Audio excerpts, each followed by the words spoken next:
Hello guys, good morning. आप सभी का स्वागत है फिर से एक नए वीडियो में।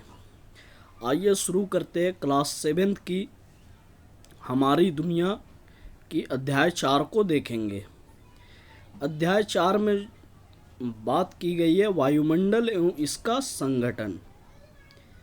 ठीक है गाइस, यानी वायुमंडल एवं इसके संगठन मीन्स इसकी संरचना, स्ट्रक्चर और इसमें क्या क्या पाए जाते हैं और कैसे ये एक तरह से संगठित तौर पे होते हैं। तो ये सब चीज़ की बात करेंगे इस वीडियो में। तो चलिए बने रहिए इस वीडियो में, शुरू करते हैं। सीमा, सुरेश, राधा एवं रमेश मैदान में खेल रहे थे।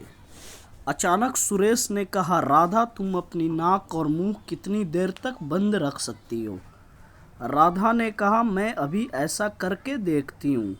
राधा ने अपनी नाक और मुंह हाथों से बंद किया, लेकिन कुछ ही सेकंड में उसके हाथ हटा लिए क्योंकि उसे बेचैनी होने लगी थी। बारी बारी से सबने ऐसा किया, परंतु कुछ ही सेकंड में सबकी सांस टूट जा रही थी। रमेश ने पूछा, ऐसा क्यों हो रहा है? सीमा ने कहा, ऐसा इसलिए हो रहा है क्योंकि सांस लेने के लिए वायु, हवा की आवश्यक है।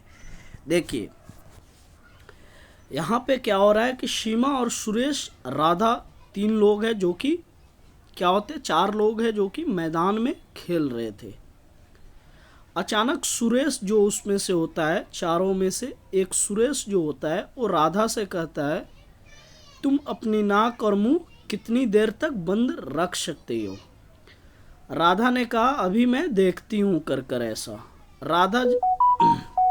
राधा ने क्या की, अपनी नाक और मुंह हाथों से बंद किया, लेकिन कुछ ही सेकंड में वो उसको बेचैनी होने लगी थी और वो ऐसा करके हटा दी, यानी हाथ हटा दी। बारी बारी से सबने ऐसा किया, परंतु कुछ ही सेकंड में सबकी मतलब सांस टूट जा रही थी और सब अपनी हाथ यानी नाक से हटा दे रहे थे, नाक और मुंह से हटा दे रहे थे।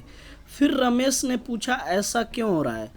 सीमा ने कहा, ऐसा इसलिए हो रहा है क्योंकि वायु हमारे जीने के लिए यानी हमारे सांस लेने के लिए हमको वायु यानी हवा की आवश्यक ज़रूरी है। ठीक है, तो हवा इसलिए ज़रूरी है क्योंकि हम जब सांस लेंगे तो हम जिंदा रहेंगे और हमें जिंदा रहने के लिए सांस लेना अहम आवश्यक है। तो सांस लेने के लिए हमें हवा की ज़रूरत है। तो हमें यहाँ पे समझाया जा रहा है एक छोटी सी एग्जाम्पल के थ्रू कि हवा कितनी इम्पोर्टेंट है। अगर हम सांस ले रहे हैं तो हम जिंदा है, अगर हम जिंदा है तो इसके पीछे हमें सांस लेने के पीछे हमें वायु बहुत आवश्यक यानी महत्वपूर्ण रोल निभाती है, जो नाक या मुंह के रास्ते हमारे शरीर में प्रवेश करती है, जो नाक बंद होने पर शरीर में प्रवेश नहीं कर पा रही है। राधा ने कहा, क्या हवा सभी जगह है? आइए देखिए यहाँ पे क्या हुआ कि रमेश ने कहा कि हवा जो है हमारे लिए इतनी आवश्यक है कि हम जब सांस लेते हैं तो हम जिंदा रहते हैं और सांस लेने के लिए आवश्यक है कि हवा ज़रूरी हो। और ये हवा हम कहाँ से लेते हैं? तो हम नाक और मुंह के द्वारा, रास्ते के द्वारा हम शरीर के अंदर में हवा लेते हैं, यानी शरीर के अंदर प्रवेश करती है हवा। अगर नाक बंद होने पर शरीर में प्रवेश नहीं कर पा रही है हवा, इसका मतलब क्या है कि हम यानी बेचैनी में आ जाएंगे और हम एक तरह से जिंदा नहीं रह पाएंगे। फिर राधा ने यहाँ पे सवाल करती है, क्या हवा सभी जगह है? यानी हवा जो है, एयर जो है वह सभी जगह है, यानी कि हर जगह पे है हवा। राधा ने बताया, मेरी दीदी जब ऊंचे पहाड़ों पर घूमने गई थी तो उन्होंने बताया था कि ऊपर पहुंचने पर सांस लेने पे उन्हें दिक्कत हो रही थी। देखिए यहाँ पे राधा बता रही है कि जब मेरी दीदी यानी इस राधा की सिस्टर जब किसी हाई हिल यानी हाई माउंटेन यानी ऊंचे पहाड़ों पर घूमने जाती है तो वहाँ पे बताती है कि वहाँ पे सांस लेने पे उन्हें दिक्कत हो रही थी। ठीक है, सुरेश ने पूछा, भला ऐसा क्यों हुआ? अब यहाँ पे सुरेश क्वेश्चन कर रहा है कि ऐसा क्यों हुआ कि ऊपर जाने पे यानी कि ऊंची पर्वत पे जाने पे सांस लेने में दिक्कत हो रही है। सीमा ने कहा क्योंकि धरातल से ऊपर जाने पर ऑक्सीजन की मात्रा कम हो जाती है। तो देखिए गाइस, धरातल यानी कि धरती का तल जहाँ पे हम रहते हैं, धरती के तल से जब हम जितना ऊपर जाते हैं ऊपर के तरफ, ऑक्सीजन की मात्रा क्या होती है, कम होती जाती है। दीदी बता रही थी कि पृथ्वी के जिस भाग पर हम रहते हैं वहाँ से लेकर कई 100 किलोमीटर ऊपर तक वायु पाई जाती है। देखिए, इसकी दीदी बताती है कि पृथ्वी के जिस भाग पर यानी जो अर्थ के जिस पार्ट पे हम रहते हैं वहाँ से लेकर 100 किलोमीटर यानी ऊपर तक वायु पाई जाती है, यानी 100 किलोमीटर से और जो जहाँ पे हम रहते हैं पृथ्वी पे वहाँ तक वायु पाई जाती है, और इसे ही हम वायुमंडल कहा जाता है, यानी वायुमंडल कहते हैं। तो वायुमंडल किसे कहते हैं, तो वायुमंडल वही है जो पृथ्वी के जिस भाग पर हम रहते हैं वहाँ से लेकर 100 किलोमीटर दूरी तक वायु पाई जाती है, उसे हम क्या बोलते हैं, वायुमंडल भी कहा जाता है। वायुमंडल से हमारी पृथ्वी चारों ओर से घिरी है। देखिए स्टूडेंट, वायुमंडल जो है, वायुमंडल से हमारे जितनी भी चारों तरफ पृथ्वी क्या है, घिरी है। पृथ्वी अपने अक्ष पर यानी घूमती है, यानी कि चक्कर लगाती है, तो वायुमंडल भी उसके साथ घूमता है।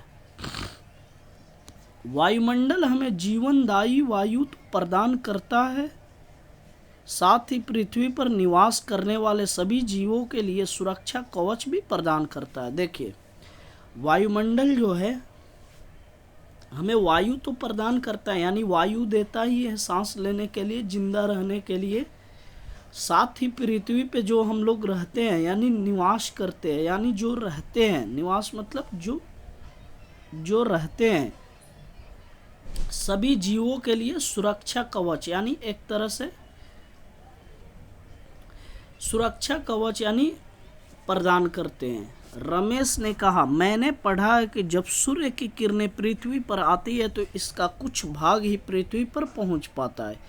यदि वायुमंडल नहीं होता तो सूर्य की हानिकारक किरणों पृथ्वी पर पहुंच जाती। देखिए यहाँ पे रमेश जो लड़का है वो कहता है मैंने पढ़ा है, यानी कि वो बताता है कि मैंने पढ़ा है जब सूर्य की किरणें यानी कि जो हमारा सूर्य है, सन है, उसकी किरण जो है पृथ्वी पर आती है तो उसका कुछ ही भाग मतलब पृथ्वी पर पहुंच पाती है, यानी कि थोड़ा सा भाग पृथ्वी पर पहुंच पाती है, पूरी भाग नहीं पहुंच पाती है।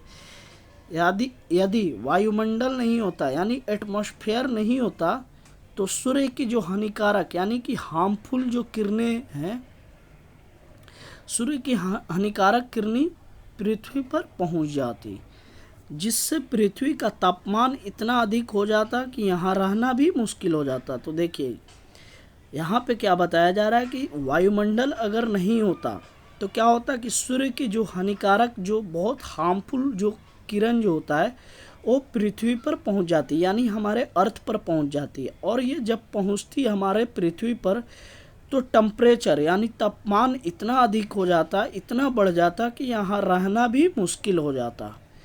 वायुमंडल से पृथ्वी पर पहुंचने वाली किरणों को धरातल ग्रहण कर कुछ किरणों को पुनः परावर्तित कर लौटाने लगती है। यह वायुमंडल उनमें से कुछ किरणों को पृथ्वी पर ही रोक देता है। वायुमंडल के कारण ही पृथ्वी पर परावर्तित किरणें पुनः अंतरिक्ष में लौटने से अधिक समय लगाती है। देखिए वायुमंडल जो है उसके कारण ही जो पृथ्वी पर परावर्तित किरणें जो होते हैं पुनः अंतरिक्ष में लौटने से अधिक समय लगाती है, जिससे पृथ्वी के तापमान को रहने योग्य बनाता है। अगर ये किरणें पृथ्वी से परावर्तित होकर अंतरिक्ष में लौट जाती है तो पृथ्वी इतनी ठंडी हो जाती है, सब कुछ जम जाता है। देखिए गाइस, तो वायुमंडल कितना आवश्यक है हमको, तो सबसे पहले जाना कि एयर मिलती है, हवा, उसके बाद हमको एक तरह से सुरक्षा कवच भी प्रदान करता है। और देखते हैं इसमें पढ़ा कि जब सूर्य की किरणें जो आती है हमारे पृथ्वी पे तो बहुत कम भाग उसका आ पाता है ड्यू टू एटमॉस्फेयर, यानी कि हमारे वायुमंडल के कारण। अगर वायुमंडल नहीं होता तो वो पूरी हार्मफुल किरण आती हमारे पृथ्वी पर पहुंच जाती। जब पृथ्वी पर पहुंचती तो तापमान इतना अधिक, टेम्परेचर इतना अधिक हो जाता कि यहाँ रहना भी मुश्किल हो जाता। जब रहना मुश्किल हो जाता तो यहाँ पे लोग रह नहीं पाते।